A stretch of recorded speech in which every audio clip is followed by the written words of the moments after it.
Good evening to everyone. Hope I'm audible. Good evening, everyone. I extend a warm welcome to all of you guys on the day two of the Consulting Bootcamp.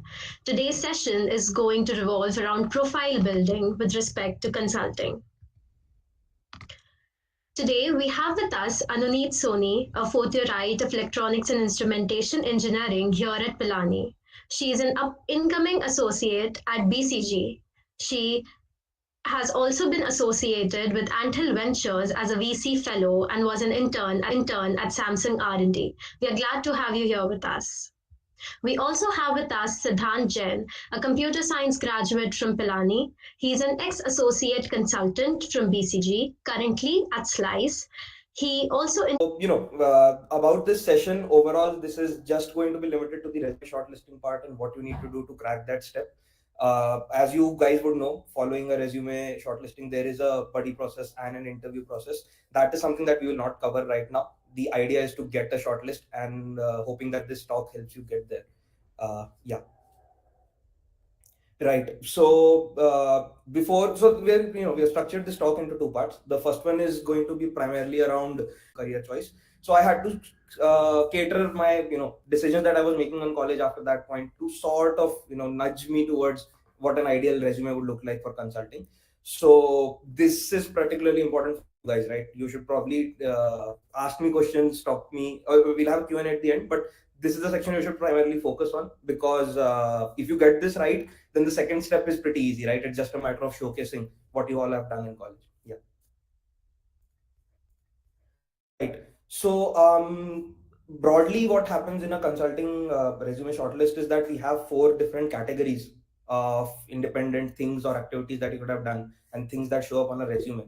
We club them for all four of them together, and then we independently kind of mark you under category whether you excelled, whether you were pretty average or you were below average, and then as a compiled score of sorts, we see whether you guys are fit to be shortlisted for the interview round or not.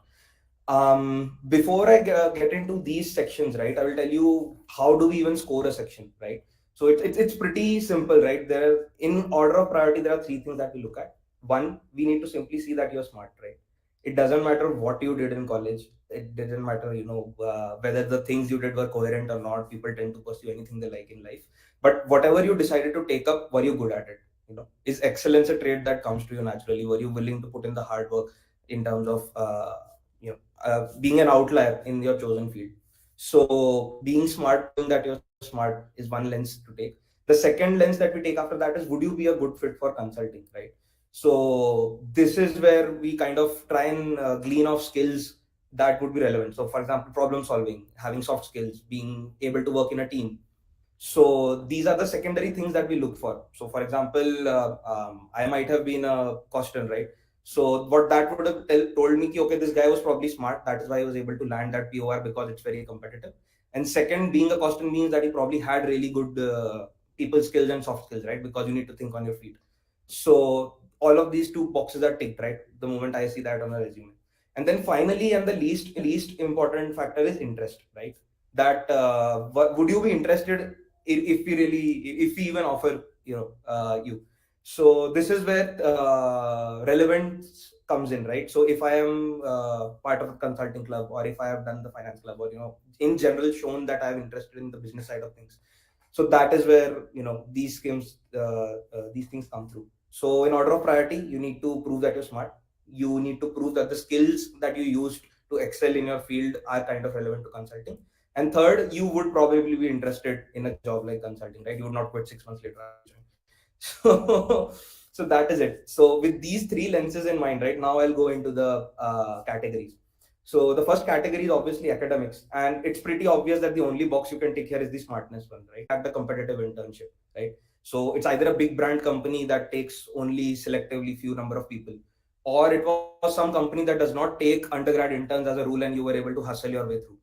So either of these two work, right? Just trying to prove that you were smart, you were able to get into the company. Then once you are in the company, you still have more avenues to prove that you're smart, right? So PPOs or outcomes, that any tangible impact that you were able to have.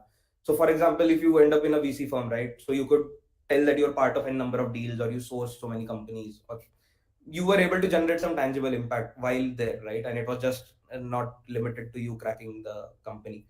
That's personal impact. And proof of excellence, as I said, a PPO or PI is generally considered proof of excellence. That I went there, I worked with the firm for 2 months, and if they want me as a full-time hire, then obviously, I was a good fit while I was there. So that covers work experience. PORs, again, pretty self-explanatory, right? You have lots of bodies on campus, clubs, departments, associations, your branch bodies. You could be a member of those, and if you rise to a position of responsibility, then again, it is a depictor of the fact that you were consistent and diligent. You didn't drop your clubs halfway through. You stuck to what you liked, and you put in the effort it takes to finally land a POR there. With a POR also comes a certain sense things, certain responsibilities that you would have taken.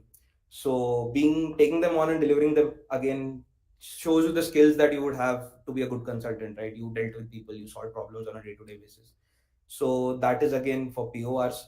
And extra currics. So yeah, this is a section that is the most contentious, right? People generally have doubts about these key. What do I even put there? Are the things there even relevant? So it's tough. So again, coming back to the three lenses, right? It's a bit difficult to prove why your extracurriculars that you're smart. It depends again whether if you cracked a maths Olympiad or something. Obviously, it goes there and it proves you were smart. Uh, Versus I say that I'm a long distance runner, right? Then that's more difficult to prove that I can still be stupid and run long distances. So smartness is difficult to prove. This is more in the sense of whether you are a good fit or not, because this is the area where you show that you're well rounded as a personality. You would be a pleasant person to speak to interact with. And given consulting is a heavily people oriented job, whether it be clients, your teammates, or seniors, this is where you kind of depict yourself as a well rounded person who's generally fun to be around with. So do not skip this section. I have seen people trying to squeeze their resume into one page, and extracurriculars, they'll probably drop the section or they'll just add 1 or 2 points for namesakes. That should not be the case. I would say use it as a place to display your personality. And it is not a trivial section, although this would probably be covered later on when you're talking about the interview process. But when an interview is starting out, the interviewer will have some small talk with you, right? Just to get a sense of who you are as a person, your communication skills, and just to kind of break the ice. The extracurricular section is where they usually start, because from an interviewer's perspective, it's easiest for me, right? If I see you like cricket and you've written something about it, I can easily start up a conversation with you about, okay, what was the last match you saw, or anything about that. So extracurrics is a good hook for the interviewer to start talking, and if you get off on a good foot from there, the rest of the interview goes pretty smoothly. So be careful about what you write there. I've seen people go all over the place in terms of they don't know anything about it, but they felt pressured to write something in the extracurric section, and then when the interviewer starts talking about it, you have no clue what's going on. That sets a very wrong precedent for the rest of the interview. So extracurrics is not to be taken lightly. Please be careful about what you write there. So yeah, that is about it in this section. Yeah, I think we can move ahead. So with this framework in place, I think now, as an example, what we can do is we'll go through these resumes of people who had applied in the past and were shortlisted, and I will take you through the three lenses, right, that as a shortlister that I generally use, and kind of demonstrate how these resumes would have made through the process. So I'll start off with my own. I think I had a CGPA of around 8.6 while I had applied. This was pre PS2. So the CGPA is good. It's not exceptional, right? I'm not a 9 plus in a CS category, so that by itself is not a strong spike. But despite that, the Noki 8.6 is a good CGPA. So I am decently smart. That is no longer a question. Then you flow into the internship section now. So this is where it shines, right? So Microsoft was a big name interview, a big brand company, right? And if in the context of computer science, Microsoft rolled me an internship offer, then that probably means, okay, yes, I was a smart person. But this still does not cover the interest in the good fit section, right? A software engineer has very little overlap with what a consultant does. So those two things are still remaining. So the second internship, ISB, this is something that I did explicitly to try to round off that personality, right? So I just to go through the sequence, DRDO was my PS1, then summer intern was Microsoft. So by that point, I could see that all of my internships were either research or coding oriented. I didn't have anything to show an interest or the softer sides of my skills. So that is why I tried to get a internship in a business oriented company, and ISB is where I landed, right? I did a research intern there, and the points that I had there kind of depicted that I worked on the non-tech side of things and I had that bent of mind. So that covers that. Spike that came in my resume was in the POR section, right? So I was very, very active on campus. All 4 or 5 clubs I was a part of, and wherever I was working, I managed to get a POR. So this fact by itself proves that I was smart, and I will probably be a good fit for consulting also, because all of these I was managing lots of things together. All of these things obviously required me to work with people, and problem solving is something that I would have definitely done to get where I was. So this is it. So there's this one point that's written there on the slide, so I thought I'll cover, is that in the 4 buckets that we have, it's generally considered good to have 2 spikes, and the you should have proven excellence. Okay, PORs hain, but I have really proven that I was a good leader, and that's spiking PORs. Or I have an exceptionally high CGPA, and that has spiked the CGPA section. That is, I would still say, a bit overthinking about it. The spike model generally does not work. When the actual resumes are being shortlisted, nobody's explicitly counting the number of spikes. They just feel that overall you should be well rounded, and the 3 lenses that I spoke of, right? You're smart, you would probably be a good fit for consulting, and you're interested. If these 3 boxes are ticked, then the spiking model kind of breaks down, right? You might have not spiked across all, but you might have a good enough bucketing across all of the 4 categories and still get a shortlist. Then Akash, yes. So Akash also same, right? He has a good CGPA. His internship, so JP Morgan Chase, DSG, William O'Neill, right? So all 3 of these are now in the business side of things. And they depict a very clear interest and smartness also, because JP Morgan Chase does not take too many people. DSG, I think, I don't remember, it was probably off campus. William O'Neill, probably PS1. So here he has clearly depicted he has an interest, and if he cracks, he'll be a good fit because he's been working on the business side of things before consulting itself. PORs is very probably displayed that he's smart, right? 180 DC president, it takes smarts to get there. And he was managing being a coston of, response besides it. And and PU is again a strong point for smartness, right? Finance committee, PU, that's strong. And the captain of the cricket team, that's is very well rounded as a person, that he was not just going all out after big shiny names, right? कि मुझे consulting में टिक चाहिए, मुझे finance में टिक चाहिए. He was really doing what he wanted on campus, and that is why he spent enough time in the cricket team to end up being the captain. So overall, a pretty smart, well-rounded guy. He gets a shortlist. Smriti again, right? So PU chord, that's a huge spike in terms of smartness and being a good fit, right? Because it takes efforts to be a PU chord, right? There's a very extensive shortlisting process before entering PU. So we know you have to be smart to crack that process. And a good fit, obviously, because in PU you're dealing with a number of people, lots of thinking on your feet and hustling. So she'll be a good fit. Then again, interns, Adobe from a CS perspective, from a tech perspective, is a good intern. JP Morgan Chase, same as Akash, good intern. Hari. So Hari's resume, I remember, I was the one who shortlisted him. So his CGPA is good again, right? 8.5. LBS, Saint Gobain, Adani Power. So he had research interns. So this is a perfect example of where it doesn't matter what you chose to do in life. He proved that he was good at it. So his consistent story was that I was interested in climate change and renewable power, and it flowed through. In LBS, he went, he worked on it. In Saint Gobain, he did something similar. Adani was again in climate tech. So he demonstrated that he was interested in something, and he really pushed the bar there, right? He chased interns where he got to work on the things he wanted, and he demonstrated excellence there.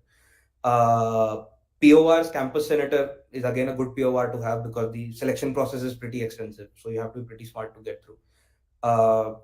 Inspired Carter's FS, good POR to have tech. So he's really displayed a tech mind. And TA is, I would say, a decent enough POR. It's probably he put in there because, he wanted to fill space, but a TA probably does not count for much, to be very honest, because it's more voluntary, right? It's I who get to decide if I want to be a TA or not. It's not a very selective process in terms of who gets to be a TA or not. Pranay. So now this is an interesting resume, right? So he starts off on a bad foot. His CG is pretty low. If I am reading a resume, the CG is the first thing I see, right? So I have kind of written him off. He's off from a back foot. Now he has very little time to convince me that he's a smart person in the rest of the resume. But then he kills it with his internships, right? So Everstone Group, PE firm we know do not come on campus. So if he managed to land it, that means he really hustled his way through there. and he would have hustled his way to an interview, and once gotten an interview he would have proven that he was exceptionally smart to have landed the final internship. So that is very kind of compensated, right? Ki I am really smart. Okay, he probably did not like the branch and had a low CGPA, but he has proven he's still smart. INSEAD and Kearney again. INSEAD off-campus internship, he would have hustled his way in. Kearney also an off-campus internship. So all of his three interns off-campus, that means the guy was smart and he knows to get what he wants, right? So that kind of compensates for his low CGPA. That being said, yeah, 180DC displays a clear interest for consulting, and getting a POR there again counts for it. So overall, it was, it would have been a tenable resume. I wouldn't be surprised if he was anxious whether he gets a resume or not, shortlist or not. But in the end, he managed to get through. Then yeah, Digvijay, Fisher Jordan, Indian Oil, PS1, we can remove that. Fisher Jordan again. So these type of firms, right? We know the kind of role that these guys hire for. It's pretty tough, right? Operations related. So PNG, HUL, Fisher Jordan, these kind of firms where you're actually trying to sell some product to consumers. That is where the recruitment process is pretty tough, and these interns tend to add value. So the people who end up going there, even if they were not that smart going in, they tend to be pretty smart by the time they come out. So the exposure they get there is pretty phenomenal. So that's why these firms add a lot. Then again, Digvijay, again, I know the guy, spoken to the guy, is PORs is again different because campus fund is something unique that he has, right? This is something he chose to do out of his interest. A VC intern, or this, he does not count it as an intern, but it's an intern, right? He was working with a VC fund while on campus.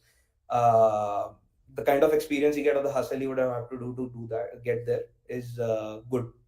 DebSoc and ECSMS, again, good PORs to have. None of these are pretty spiking, right? DebSoc president, again, it's an epics position, so you get bonus marks for that because you're leading a club. But yeah, SSMS EC, I would say probably not that high a spike. So overall, well-rounded. Digvijay was again one of those cases where he was pretty anxious whether he would go through or not, and for good reason, and he made it through. Um, this is about it in terms of the resume shortlisting process, right? So what I tried to do here was, as someone who would be shortlisting resumes, I just walked through these resumes and covered what I would be thinking. I basically thought out loud as what I would be doing when I read through these resumes. Any questions about these, I'll be happy to take in the end, because I'm assuming there'll be lots of questions because we spoke quite a lot about this. But yeah, Aro, you can go ahead. Right. So this is something interesting that we wanted to cover, right? There are a lot of misconceptions and myths that go about on campus about what kind of resumes goes through or what I need to do to get a shortlist. So I thought we'll spend some time going over those, especially because now that I have seen what it actually is, right? I'm in a position to dispel those rumors.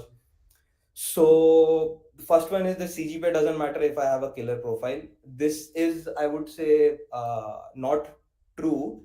CGPA does matter, simply because from a logistical standpoint, the amount of resumes that you have to crunch, right, while you're shortlisting is huge. And the first thing anyone reads when they go through the resume is your CGPA. So again, going back to the lenses, right? The first box that I have to take in my mind is that you're smart. And uske liye CGPA is the easiest thing that I have on the resume. It's just right there. I read your name, I read your CGPA. I can immediately make a 80% judgment on whether you're smart or not. So it's kind of difficult as a resume shortlister to see a low CGPA and then convince myself, okay, nahi, despite all of this person is still smart. The rest of the resume needs to really shine through for me to overcome that bias. So a good CGPA really helps, no doubt about it. So not necessarily, not necessarily. It's, I mean, even if you spend time going through, let's say, 2 or 3 batches ka shortlist, it'll be pretty obvious pretty quickly that an SUPOR, a customer token, does not guarantee you a shortlist. In fact, these are the resumes where we have usually seen that Stukan Costin is the only thing they have on your resume. They probably spend too much time getting that POR that they lag behind on several other things. So I would not say that this is the only thing that gets you through, or you should, over index in the terms of importance that this.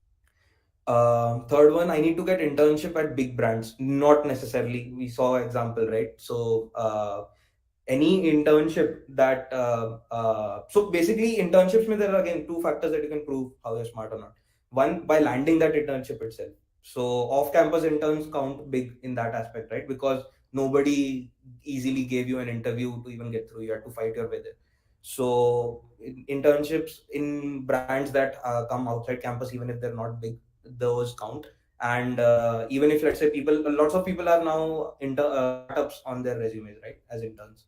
So a startup wouldn't count as a big brand, especially early stage startups. But despite that, they still give your resume a good touch, because that is where you can demonstrate proof of excellence that got into a startup. Most likely you would be in a high trust or a high responsibility role because it's a startup.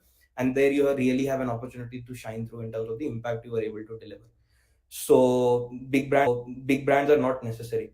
But one thing I would really like to add here is that, your resumes are being shortlisted by Bitsian alums only. At least in BCG, that is a rule. The resume shortlisting stage, only Bitsian alums will be the one who will be going through your resumes. So they will have context. They will know exactly what's going on, right? If they see a company name, they have idea of, okay, this company comes, they're not that selective. This company is that selective. This probably looks like an off-campus intern, etc., etc. So from that point of view, there is a slight bias in terms of what was relevant at the time I was on campus, for example, right? So 2017, 2018, while I was sitting for my internships, those are the only data points I have. So the names that were big then, or the names that were hard to crack then, are the ones I'll probably remember. So any new company that comes on campus that's still hard to crack, you'll probably be at a slight disadvantage because the person sitting on the other side does not know that, right? Because the company came for the first time, I had no clue how tough it was for these guys to get it. So that's a very slight nuance. I wouldn't say you should optimize for it, but still something to keep in mind. Fourth, research profiles are a big no for consulting. No, this is the biggest myth I've seen. The number of examples you will find of people who not only had a research profile, had also applied for MS, but still got a shortlist and in fact ended up getting a final offer from the firm itself, is huge. There are n number of examples of people you will find who were inclined to go for research, but then pivoted and ended up in consulting. So smartness is something that you can easily prove on a research profile. Good fit and the interest section is where, generally becomes a bit contentious, but consulting firms pride themselves on the fact that they will make you pivot. That if you are smart enough, they will entice you enough to pivot from research to consulting.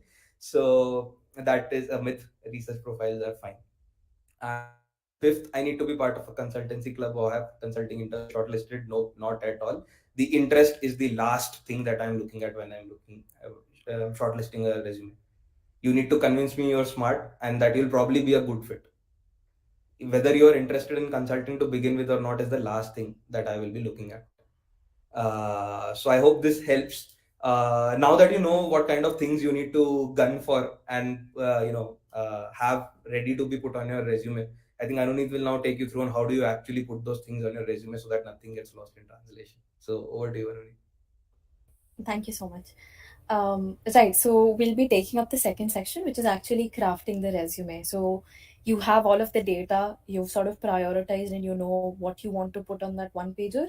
How exactly do you go about it? That's what we're going to cover. All right, so here's a quick list of major do's and don'ts. Some of these are just auto fail mistakes that you should absolutely not make. Um, we'll not go through all of them, but I'll try and just communicate the gist. First one being focus more on impact and less on activity. This is very, very essential. A regular resume, say you're applying to, I think consulting resumes are very different from resumes that you would perhaps apply to tech firms with in this aspect. In a tech firm, there might be a lot more stress on the input, the skill that you picked up or the tech stack that you used. In a consulting resume, it's a lot more result oriented. It's more about the impact that you've created, and it's important to see it through that lens. um, so that would be the first thing.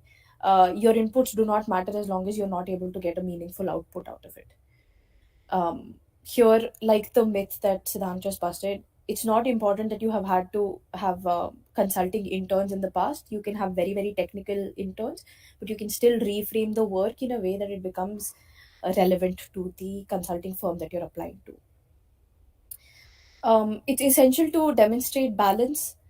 If you have a lot of technical experience, it's important that your soft skills and your leadership skills come through in some other section, so that you come across as a holistic person.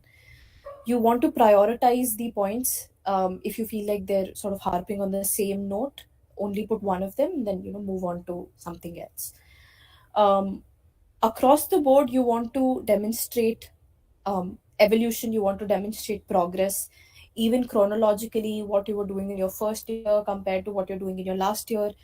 The impact that you're creating in your final year or your third year should, compared to your first year, should be more. Just to sort of give a sense of, okay, how have you evolved as an individual, how have your interests evolved, and how you've sort of grown. Of course, you want to be very, very succinct and persuasive with your points. Completely avoid jargon. There should be no questions in the mind of the screener as to, what is this and what does this person mean. You don't want to have acronyms. You don't want to have anything that's highly specific. You want your resume to be very, very easily understandable. Never exceed one page. That is just a complete auto fail mistake. You will not make it in most cases if your resume exceeds one page, and it absolutely should not. The entire idea of crafting a resume, and the reason why it's a craft, is that you have limited real estate, and you want to be able to condense everything that you've done in that one page. Uh, do not lie on your resume, because these lies will get caught. Lies is a fairly broad term. You will have to calculate certain numbers, but as long as you can reasonably justify them, you are good to go. uh, don't experiment with creative choices in general. You want to stand out compared to other candidates only through the text, the work that you've done, and the actual content that you're putting on your resume, not through creative choices. There should be no colors on your resume, white page, black text on top, um, Times New Roman always. It's old school, and it's industry standard for a reason, because it's readable.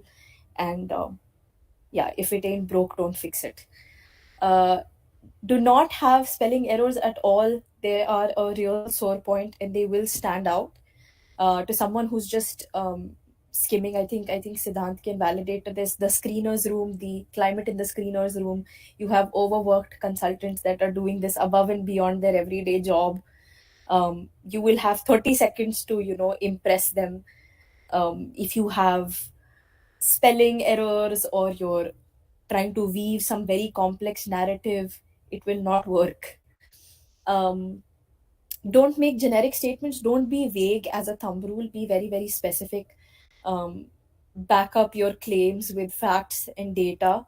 That is not to say that you spam your resume with numbers. That is something that I was guilty of. I went from a very, very qualitative resume, and then everyone was like, where are the numbers? And then I was just like, okay, numbers everywhere. Numbers should only be used when you want to add, make the point more compelling, when you want to give a sense of the scale, the scope, the sense of competition, how selective something was. Don't just add numbers for the sake of adding numbers. As a thumb rule, do not exceed one line for a point. Optimize that white space.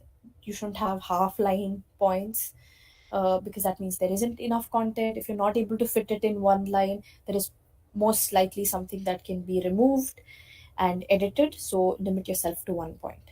Okay. I ended up going through all of the points. Okay, we can move on to the next slide. Right. Some common errors. Number one would be contextualizing all of your achievements. If you aren't interning with big brands, it's highly likely that your screener will have no idea about, especially if it's an off-campus intern. I did not have any interns that was secured through the summer internship process. So I was working with small startups, but I want to make sure that the work that I've done there is a background to it. So, for example, and still you manage to achieve that gold medal. That speaks a lot more to who you are as an individual and what you've achieved. Um, Demonstrating personal impact. You really want to stress on what your contribution was, not so much about, where the team was at or where the company was at. Especially if you're working at some big brand. My PS2 was at Samsung.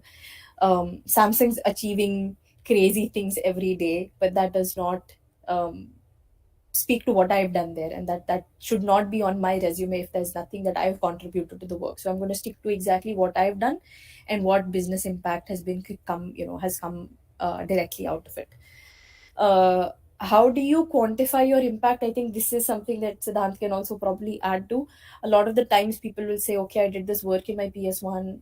There are no numbers, there's no data. What do I, how do I pull out these numbers from thin air? Um, that is exactly how I felt. But when you sort of start thinking about that work again, you'll realize that these numbers will come forward. As an example, I created these Excel dashboards, and what ended up happening was that a task of creating these sales reports every morning, something that used to earlier take some 3-4 hours, it was now taking 30 minutes, 1 hour. So that is the improvement. So that is what I will put on my resume as an increase in efficiency, or as saved 1,000 work hours annually by doing this. So that is how I choose to sort of quantify my impact. Siddhant, Yeah. anything you'd like to add here? Yeah, so this is the section where you'll probably have to get creative to, because especially in consulting, you rarely have a direct, clear business related outcome that comes out of it, right? So there you have to really put in the effort in terms of how do you even have some impact that can be quantified out of it. So I'll give you an example of how high I had to get creative. My PS1 is at DRDO and it was primarily research. So the only impact I could probably demonstrate out of it was the PS report that I wrote at the end of it. So and now PS report, how do I even quantify the impact, right? So what I did was, yeah, I had read n number of research papers. That was pretty much all at DRDO. I read some 70 plus research papers by the time I came out of it, and that took me some X amount of hours, right?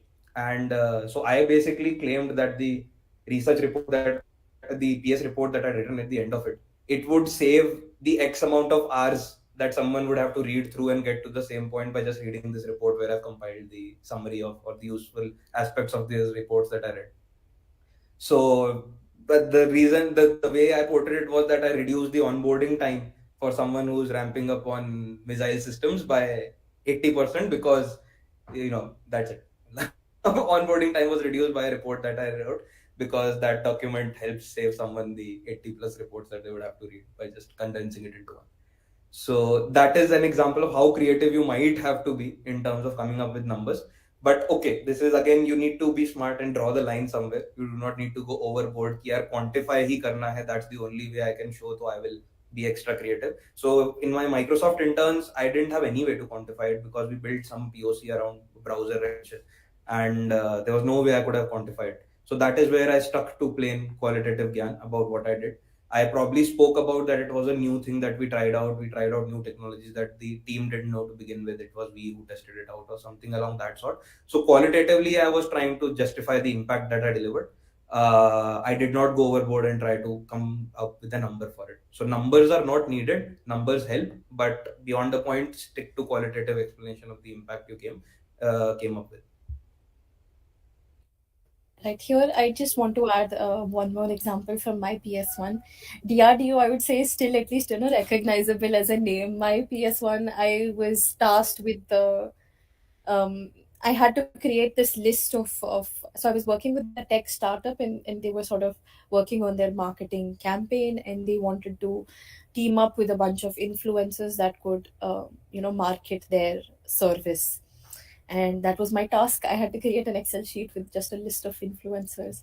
So very, very trivial work, but that is not how I'm going to talk about it on my resume. So please do not be your harshest critic. Let that be the screener's job. You have to really, really sell yourself on the resume. So this was the gist of the work, but what the point that finally made it onto my resume was that I spearheaded a digital marketing campaign by onboarding 300 plus tech influencers based on reach and alignment with brand positioning. So suddenly this sounds a lot fancier than, perhaps the work, if I just sort of condense it into, okay, this is what I did, not as impressive. So I'm not condoning adding just a lot of frilly language, but it is that, sometimes work that you might see think as very very trivial, you can still sort of reframe it from this consulting lens and make it sound reasonable. Okay, I think we can go to the next slide. Right. So there are two ways of actually framing the points once you have, an idea of what you want to communicate. The first one is impact first. And I mean, like the name suggests, essentially you talk about the value that you've added or the business impact that your work has had first, and you follow it up with what you did to achieve the same. I think these two exhibits should be fairly, they should make it very, very clear. Here you'll also see the importance of numbers and why the numbers that you add are supposed to be relevant. So here you'll see a first draft that says worked with the sales team to increase usage of Microsoft Teams amongst a set of clients. So whenever you write a point, think of it from the screener's perspective and say, how do I minimize the number of preliminary questions that this screener might have? Right? You're talking about increasing the usage of Microsoft Teams. You've not really talked about how you did it or why you did it, or increased it by how much. So these are the questions that the screener might have, and you want them to be answered by what is actually on your resume. So in the final point, you'll say that, okay, it's been quantified. He skips out on Microsoft, because contextualize, and you say, okay, this was the business situation and this is the task at hand. This is point is very very mechanical engineering specific, but it's been written in a language that's easily understandable by anyone. You don't have to have majored in mechanical engineering to understand. Worked on quality control by carrying out leak tests and other engine tests. That was actually done was the, actually performing these engine tests, and the result was that, okay, you were able to establish the structural integrity of these many engines.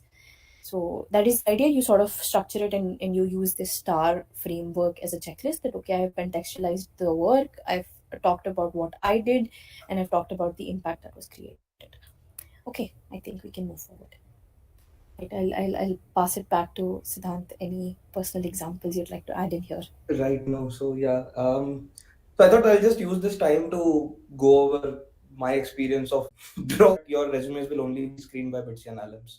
So they will have, and the reason for that is pretty simple, that they have the entire context in terms of what's important on campus and what's not, what some POR stands for, what kind of internship is good or bad in the context of BITS, right? Because I can't really compare the number of brands an ITB resume will have and the kind of brands a BITSian resume will have will be radically different. So that is why you need someone who's been to BITS to understand, okay, in a BITSian context, this company was probably the best that they could have gotten. So that is why BITSian seniors are the ones who will be shortlisting. The second biggest reason is they can sniff out the bullshit. Like the amount of times a resume has been shot down because somebody pointed out कि भैया ये तो definitely faff लिखा है, this is not real at all. I know what actually goes down is crazy. So we know what goes down on campus, we know what's important. So do not try to cheat on your resume. And if you're genuinely done, good around that. I think he was given a case कि if the Modi government hires you for the next 5 years economic planning, how do you go about doing it? So, so a complete curveball, right? Complete curveball in terms of the interview you could have prepped for.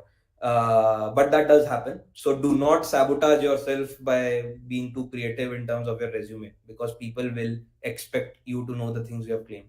I know a Wall Street junior of mine, so examples have to shine through. So the only not necessary.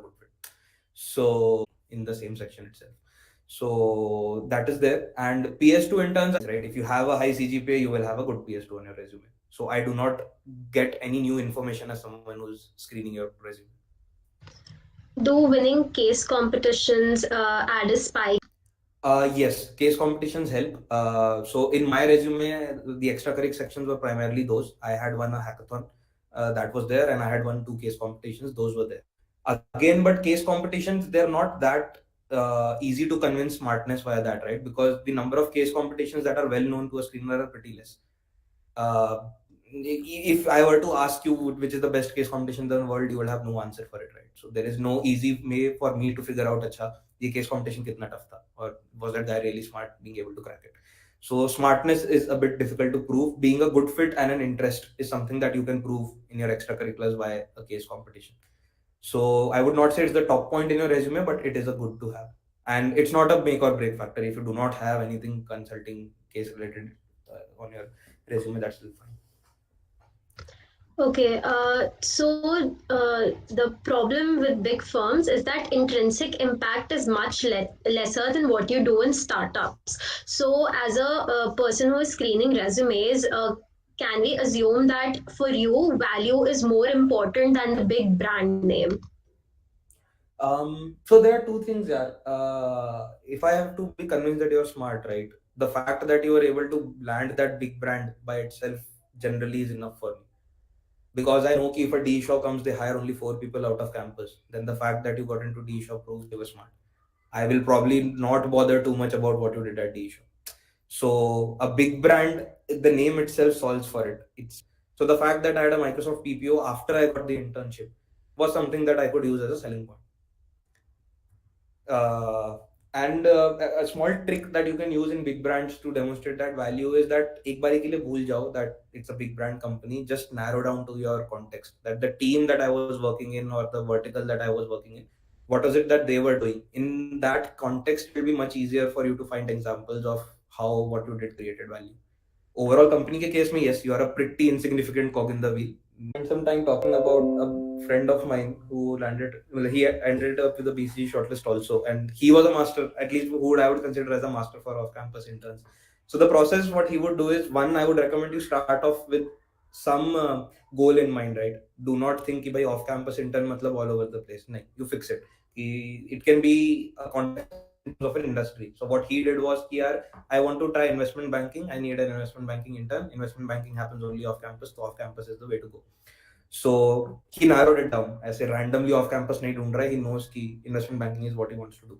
So then he made a list of all the prominent firms that offer investment banking interns, right? So he probably looked at what kind of firms even have undergrad interns. Those are P1. Then firms that do not have undergrad interns but look like they'll probably take it if he was smart enough by, they hire MBA freshers, so then probably undergrad intern to le lenge. So these kind of filters he used, he made a sort of a long list of companies. Then he did what Amni did, right? He looked for bits and alums because these are the people who would respond to a cold email or a cold text if you reach out to them. So he made that list of people across these companies and then again reprioritized the companies that he would want to talk to. And then after that, it's plain grinding. Like, there is no shortcut to it. That guy sent upwards of 300 emails. Usme se that funnel drops off pretty quickly. Of that 300, some 80 replied, then blah blah blah. He got like 2 or 3 interviews and finally managed to land one. So the funnel looks like this: identify the companies you want to apply to, find people that who would probably give you an in. They would probably be alums or people that you're connected to indirectly, and then cold email them, prepare for an interview, and crack it. इसमें one thing that people generally underestimate I've seen is by your family connects. मतलब talk to your parents, talk to your relatives, and most likely you will find some way to get an off-campus intern via that. It sounds pretty anticlimactic, but it works. Yeah, no, I completely agree. As long as your last name is not in the company, you're good to go. So it shouldn't look like you're working for the family business, but just go like perhaps one level deeper and find somebody who's working at some company and get an in. One more thing that I specifically did for Anthill was that I looked at the portfolio of companies that they'd invested in, and something that I was very personally interested in was skincare and beauty. So I had a lot of know about the industry. So during my interview, I actually had a very long conversation about their portfolio companies' product roster, and I was like, "This is my opinion, and this is what actually should be done, and this is the market sentiment, and this is where you're going." So since I was in their target audience, I had some insights, and that is something that they found very very interesting. So I actually ended up connecting with the founder, and he was like, "Okay, great. What do you think about this, and what do you think about that?" So that's also, I think this would be a more niche advice, but if you're applying to these companies, it helps to get some context on the work that they're doing and exactly where you can get in and what you can contribute. So instead of asking them, okay, what open positions do you have and what can I do, already start out with, okay, this is what you're doing and this is exactly where I can come in. So you make the work easier for them. You also find interns in places you least expect. Yeah, matlab, people end up going for competitions and wahan pe they meet someone and they impress a judge or something and they get offered an intern. So it's not necessarily you have to start out looking for an intern and end up with an intern. You can be doing something, just be active and opportunities will arise. Yeah, thank you for the answers. We have two more questions. Both of them are a bit personal, and the first one goes: I have a SOP in my core right now, and will that add any value to my management consulting resume? So SOPs are a bit difficult, right, to write. So if you look at the bucketing, so the academic section is probably the SOP where the SOP will fit in. You can't really sell it as an intern. You can't really sell it as WorkX. So it has to go in the academic section. In the academic section, but then you only have your CGPAs and your projects. Projects are very difficult to sell because of the technical nature, right? A consultant is not going to spend time trying to understand your biotech project. So the only way I've seen people selling SOPs is by papers. If you have a published paper that came out of a SOP, that counts for that adds significant value to your resume. So that is something you should definitely aim for if you are trying to use a SOP for your consulting profile. I had done 3 SOPs, but they added little to nothing in terms of my consulting profile because I didn't get a paper out of it. I did Okay. use it for a CGPA. That was good. So last question for the day. This is from Maddie Singhal. I hope he's still there with us. He says that it's a personal doubt. I currently have the option of interning as an IB at Kotak and have a Manu intern at M&M. The IB sounds more glamorous for consultancy, but I have a heavy lean towards manufacturing. What should I do? Hmm. I think it's a matter of personal choice then, yeah. I mean, what career are you looking to target out of college itself? If you are into manufacturing and you want to do that, then you should probably question the fact whether you want to apply to a consulting firm to begin with. Because even though it's easy to get lost in the narrative, right? Consulting firms are glamorous and the narrative that they create is pretty strong. They are not the only way to have a successful career out of college. So I would recommend that you evaluate that question first, and then this question just flows naturally out of it. Yeah. You go to an IB intern and then you're miserable, and then you apply to or any you go there and you realize that non-tech is something that you don't even like, and consulting is something you don't want to do in life. Then you're kind of stuck. So try to front load that decision. Maybe try to think about where you want to go, and usme bhi don't be too harsh on yourself. You're still in college. You do not know what you want to do in life. I do not know what I want to do in life. I'm still figuring it out. So it's completely fine. Take a gut call basis where you want to go, and once you have taken that, then you can figure out a way how to sell it to a consulting firm. It's completely fine. Yeah, thank you so much. So we are done for the day.